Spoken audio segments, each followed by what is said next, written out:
Hello, this is going to be a quick and dirty review of a pair of PS2 female to USB male converters. You have the green type at the bottom here, which are fairly small, box standard and compact, and you have the long cable style one with a block in the middle on the top. This one supports both a mouse and a keyboard, and this one is for any of the two according to the eBay listing, but in a moment we'll see why this is not the case. I purchased these for this keyboard over here. It's an old 80s Lancome keyboard with Cherry MX switches, original Cherry MX switches.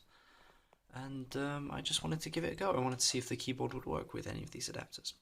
And right at the bat, these two do not work. Do not buy adapters that look so small and compact, because probably 99% of the time they will have no circuitry whatsoever inside them. They'll just be wired up.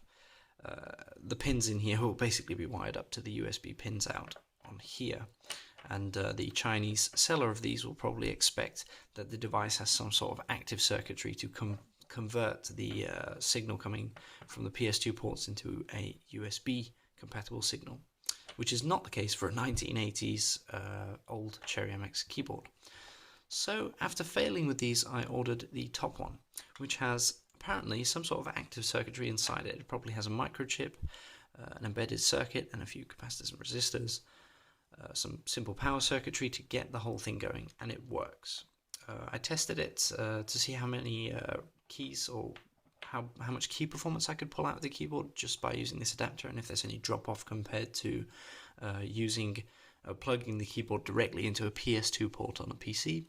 And essentially there is no difference. This thing will function exactly as it would as if you're plugging the keyboard into a PS2 port on the PC, except for one difference, one mild difference, and that's the PS2 based keyboards work by doing CPU interrupts, whilst the USB based interface has to go through the operating system first.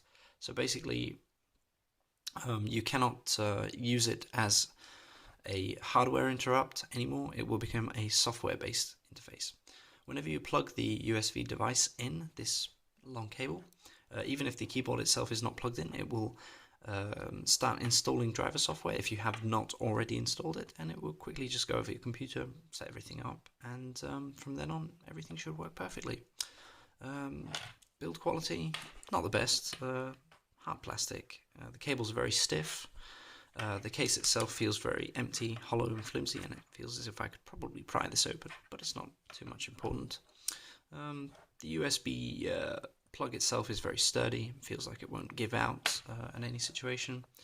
Whilst these, since they don't work, I won't even be talking about the build quality of them. I do not care.